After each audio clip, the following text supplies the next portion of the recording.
ဘယ်သူနဲ့ပဲဖြစ်ဖြစ်ဘယ်အချိန်ပဲဖြစ်ဖြစ်ဘယ်နေရာမှာပဲဖြစ်ဖြစ်ကိုယ့်ဘဝမှာအစဉ်ပြေခြင်းလို့ချင်းအချက်၄ချက်သီးခံနံပါတ်1အစာသီးခံနံပါတ်2စကားသီးခံနံပါတ်3ပုဂ္ဂိုလ်သီးခံနံပါတ်4နေရာသီးခံဒီအချက်၄ချက်ကိုသာလေနေရာတိုင်းမှာအချိန်တိုင်းမှာလေ့ကျင့်နိုင်မယ်ဆိုရင်ဘယ်သူနဲ့ဖြစ်ဖြစ်အစဉ်ပြေတယ်ဘယ်နေရာမှာပဲအစဉ်ပြေတယ်ဘယ်အချိန်ပဲဖြစ်ဖြစ်အစဉ်ပြေတယ်အစာသီးခံရမယ်စကားသီးခံရမယ်နေရာသီးခံရမယ်ပုဂ္ဂိုလ်သီးခံရမယ်ဘယ်နေရာမှာပဲဖြစ်ဖြစ်အဲ့အစားတောင်ကြောင့်တတ္တဝါတွေအစားသီးမခံနိုင်လို့ဒုက္ခရောက်တယ်ကိုစားကျင်တာလေးမစားရလို့ကိုမစားကျင်တာလေးစားရလို့အဲ့တော့အစားတောက်ဆိုတဲ့သဘောကလည်းပဲကိုရတာကိုစားကျင်တဲ့စိတ်ရှိလို့သာလင်စားလိုက်ရတာဘလောက်ပဲကောင်းတဲ့အစားတောက်ပဲဖြစ်ဘလောက်ပဲအရသာရှိတဲ့အစားတောက်ပဲဖြစ်ပရိသတ်ဖိုက်ပြည့်ဘာရတာမှမရှိတော့စားနေတော့အရသာရှိတာတော့ဘလို့ပဲဖြစ်ဖြစ်ဗိုက်ပြည့်ရင်ပြီးတာပဲဆိုတဲ့စိတ်ကလေးနဲ့ဒါလေးစားနိုင်အောင်ကြိုးစားအစားအသောက်ကိုသိခံနိုင်အောင်ကြိုးစားဘယ်နေရာမှာပဲဖြစ်ဖြစ်အစဉ်ပြေတယ်သိခံတာအစားအသောက်လည်းသိခံဒုတိယသိခံဖို့ကအစားပြီးတော့စကားကလည်းသိခံရမယ်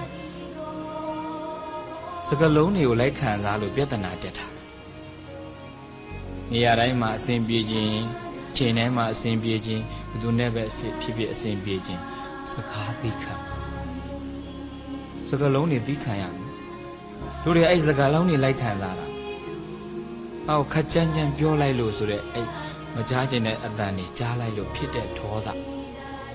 ကိုကြိုက်တဲ့သချင်းလေးနားထောင်လိုက်ရလို့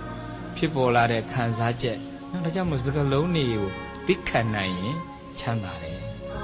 အစာသိခံပါစကားသိခံပါတတိယကနေရာသိခံပါ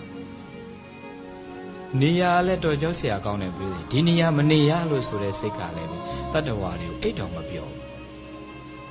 ဟိုအလုံးလုံးတဲ့လူကြုံရကြုံတဲ့နေရာမှာအိတ်ရတာဒါပေမဲ့ကိုတချို့ကြောင့်နေရာလေးပြောင်းသွားတာနဲ့အိတ်မပြောဘူးနေရာအပေါ်မှာဖြစ်တဲ့ attachment ကတော်တော်ကိုပူလောင်ပိုဆိုးတာကယာဒူးနေရာတွေမရလို့ဆိုနေရာတွေမှာတိုက်ခိုက်နေကြတာပိုဆိုးယာဒူးလေးတိုးအောင်နေရာလေးရအောင်ဖားလိုက်ရတာလက်ထိုးရလိုက်ရတာဟိုတုန်းကဆိုအဲ့ဒီနေရာကြောင့်ပြဿနာတွေတက်တာဆိုဒီနေရာလေးဖယ်ပေးနိုင်တဲ့စွမ်းအားရှင်သိကောင်းပါပဲတတ္တဝါတွေကနေရာအပေါ်မှာဖြစ်တဲ့နေရာအပေါ်မှာตาရတဲ့ attachment အာဝါဒမစ္စရိယပါသိကြောက်เสียကောင်းနေရာဖယ်ပေးရတာလဲတတ္တိပဲတတ္တိရှိမှနေရာဖယ်ပေးရတာတတ္တိမရှိရင်နေရာကိုတွဲ